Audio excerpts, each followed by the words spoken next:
Welcome back to Seamless Xtra as we continue to explore the latest trends and innovations in the world of digital commerce. Hi, and welcome to our exclusive interview with Hazel Pillay, Managing Director at Pick n Pay. Today, we delve into the strategies, partnerships, and responses to market changes, highlighting the balance between business growth and positive societal impact. Thank you for being with us today. So, what are your predictions for the future of retail industry in South Africa?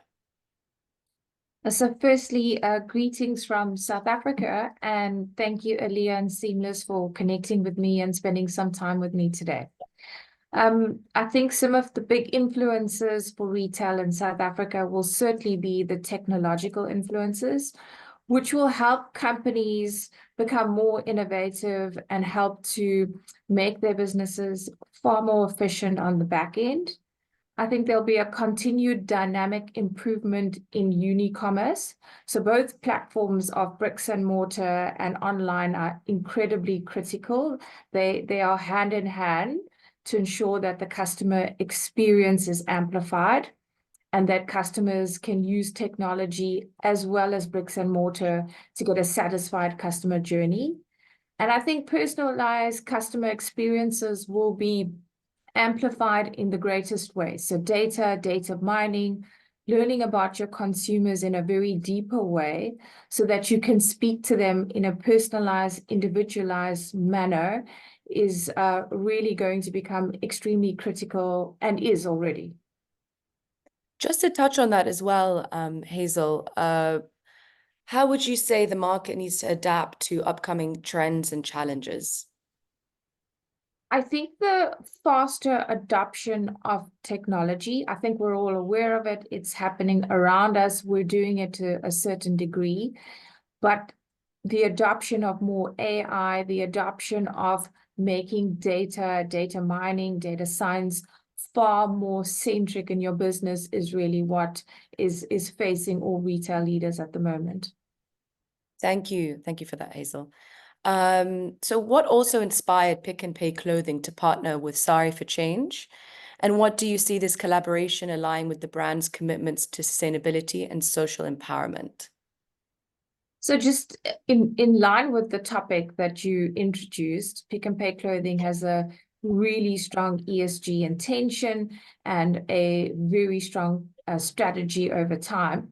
It's impossible to convert a business into being sustainably viable instantly. So this is definitely one step forward and learning about what's happening out there. Part of our ESG strategy is to support local industries, local manufacturers, and SMEs. It's not always easy as a large company to onboard SMEs, but you do get one or two who are very well equipped, like Sari for Change.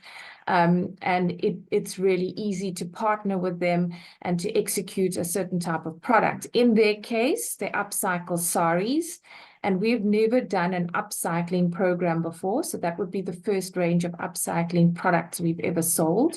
We weren't entirely sure how the South African market would take to it, so we sold it in 5 stores, and it literally sold out within a week. How it aligns with us is growing local, helping to support the creation of more jobs locally. And that particular company employs women out of the community who don't have the skills to work in manufacturing and takes them on a journey to teach them to build a career, to have a formal job that can help change their lives and change the lives of their family. That's honestly very impressive in the change that you're making in that space, Hazel. Yeah, so just on to the next question. So mentoring future leaders is key aspect of your skill set. Could you share some insights into the approach to team building, management, and mentoring in the retail industry, and how these practices contribute to sustainable growth and success? So I think the role of a leader is multifaceted. One of them, and probably the most critical one, is to serve. And I think first the leader has to be very self-aware. You need to understand your leadership style, your values, your gaps, And once you're able to understand yourself well, you need to also build up the skill to understand people as teams, as individuals. I recently just read this book, Your Next 5 Moves by Patrick Bet David, right? And for the very first time, I think I love the way he articulated that every person is motivated in a different way. Some people are just motivated to get a paycheck. Some people are motivated by purpose. Some people are motivated by status, and some just want to change the world. And I think if you understand each individual well, firstly, you'll understand whether they fit into your company really well, whether they align with values, and you're able to firstly build a team that can actually align with the purpose of the company. Secondly, I think you have to have people strategies, just like you have a business strategy, just like you have a product strategy. You need to be able to identify talent in its current form. And sometimes I think leaders often look at a CV and they look at what people might have done. And yes, it contributes to the skills and experience of an individual. But very recently, I promoted someone, young leader, into a senior management role, and she hadn't really led before, but she had the experience of leading in other experiences out of work.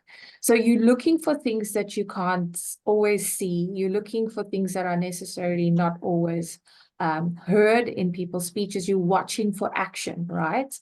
And I think when you find young talent, the best to do is to zigzag them across different functions, help them to get as much exposure as possible so that they can become ready future leaders of tomorrow.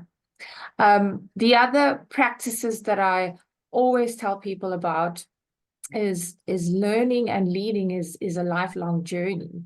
And every time you go into a big role, something that's much different to what you're doing, and I often use, if you were just doing a function versus leading a function, some of the things that I would advise would be getting a coach to walk you through that journey. Your first leadership role is often quite lonely.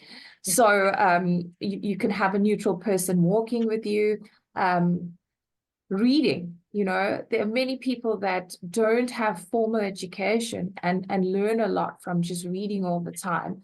Making sure that you are finding ways to transform the way you see the world is what keeps you relevant. Thank you, Hazel. That was very inspirational and insightful. On to our last question. How is the South African retail landscape evolving, especially in the light of recent economic challenges and consumer behavioral shifts? So I think the entire world is going through economic challenges, and they're common, but they're also unique to each country. In South Africa, each customer wants to be absolutely clear about the value that they're getting when they exchange money. So making sure that your proposition is understood without a customer having to work out how much am I saving, etc., that they know they're getting clear value for money. And they want that more and more. They are able to know your competitor set, know where they can save as little as 10 Rand. That's how savvy they are. They're looking for convenience and community retailing. So they have extremely busy lives. They don't want to have to travel very far. They want instant gratification. They want to be able to close and solve the problems they're facing in a day as fast as they can.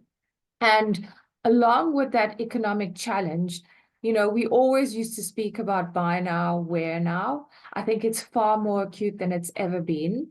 The weather influences this to such an extreme way. So if you're technically buying for a winter season and it's still very hot, nobody any longer pre-buys winter because they really like something and they're going to wait 2 months to wear it. They want to be able to buy something and wear it right now because of instant gratification.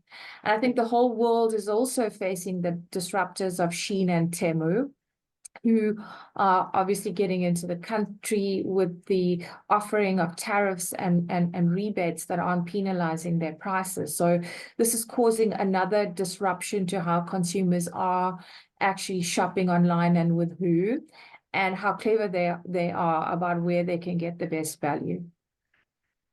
Thank you, Hazel.